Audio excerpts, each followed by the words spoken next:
project on healthcare in correctional facilities. 10.3 million people are incarcerated worldwide. 2.3 million of these people are incarcerated in the United States. This means that the United States is the largest incarcerator in the world. With this many people incarcerated, most of the American prisons are overcrowded and understaffed. Many state and federal prisons occupy more inmates than they initially intended. These conditions essentially translate to low quality of life, especially in health matters. The health disparities in American correctional facilities are very concerning. Asthma, mental health issues, hypertension, and drug dependence are significantly prevalent in the U.S. prisons. In addition to these health issues, there is a mainstream concern of prison rape. An estimated 200,000 individuals are subjected to sexual assault every year. These numbers are higher than the reported number of cases in European countries. Most correctional facilities lack equipment besides understaffing of the health department of most prisons.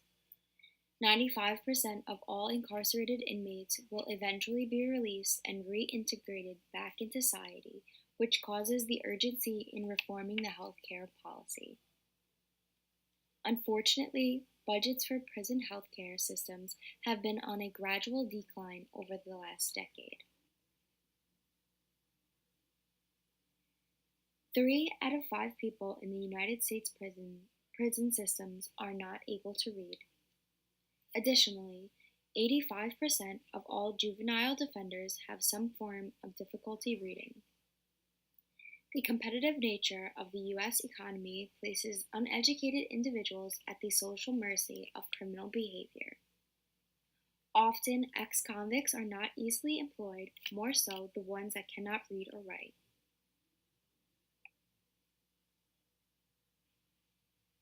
A recent study conducted concluded that over 68% of all released convicts were rearrested and sentenced. Over 76 of all released prisoners in the U.S. are arrested within the first 5 years of their release. Arguably, improving the education standards of the country, especially investing in prison-based education, would serve to reduce the number of repeat prisoners in the United States. From a policy-making perspective, the higher the numbers of enrollment in prison-based educational practices, the fewer inmates incarcerated in prisons. In this regard, the overall cost of maintaining correctional facilities will drastically drop, resulting in the ultimate increase in the healthcare funding for prisoners. Approximately more than 35% of all incarcerated individuals in the United States are in prison for substance-related charges. The war on drugs heavily influences the current healthcare predicaments in the United States correctional facilities. Healthcare spending by prison authorities varies from state to state. For example, Louisiana prison spends $2,173, while California spending was almost $20,000. The average spending currently lies at $12,000 per person. For prisoners to be fully rehabilitated, it is essential for more investment to be made in healthcare. If healthcare reforms are incorporated into the nation's budget, then a higher economic implication would be invoked in the American economic environment. Americans and companies on American soil earn on average $36.17 trillion every year, with a total tax liability of $3.3 trillion. These figures place the average taxable percentage on income at around 14%. Around 3% of that is spent on health care for people both in and out of prison. On average, the U.S. government borrows around $3.2 million every minute to meet the deficit on required spending of $3.9 trillion annually. In order to meet the $250 million deficit on spending in prison, taxes must be increased or borrowing must increase. Increasing taxes could translate to an increase in the cost of doing business in America. This increase would essentially translate to an increase in the prices of goods and services in American economy. Earlier this year, President Trump declared his support for prison reforms. This act was one of the most praised actions of the president's term in office. Currently, it is estimated that 33% of all prison population in America effectively identifies as Black. The Caucasian community accounts for second with 30% of the population, and the Hispanic community is third. These figures represent a declining trend in the prison racial divide. This shows that the prison system is no longer a racial issue, but it is now a national issue that transcends through all political classes and race. Reforms of this nature would translate to an unusual unification of the political divide in America. Healthcare reforms are heavily influenced by the current state of affairs in the American correctional facilities. America hosts less than 2% of the entire world's population. However, it hosts more than 25% of the entire world's prison population. Most incarcerated people in America are those who lack the financial muscle to pay for fines and large legal fees. Because the crime rate was at an all-time high in the late 1980s and early 1990s, the U.S. government imposed harsh legislation against crime that incarcerated a huge bulk of American lawbreakers. However, in doing so, this placed numerous Americans behind bars. In this regard, the overcrowding and understaffed nature of prisons in America have resulted in the deplorable health conditions we know today. These factors heavily influence the need for reforms in the American prison system's healthcare policy.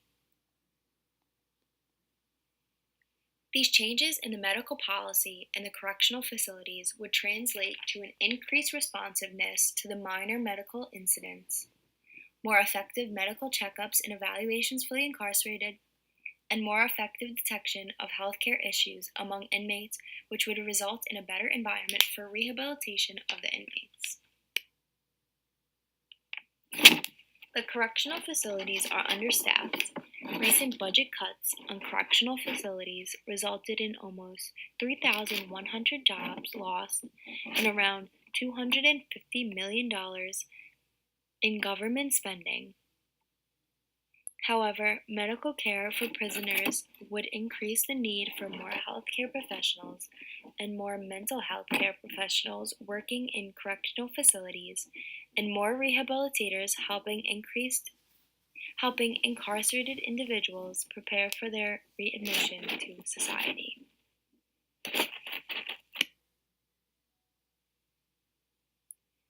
As mentioned before, if these reforms became a policy, there would be a need for the appropriate recruitment of healthcare professionals.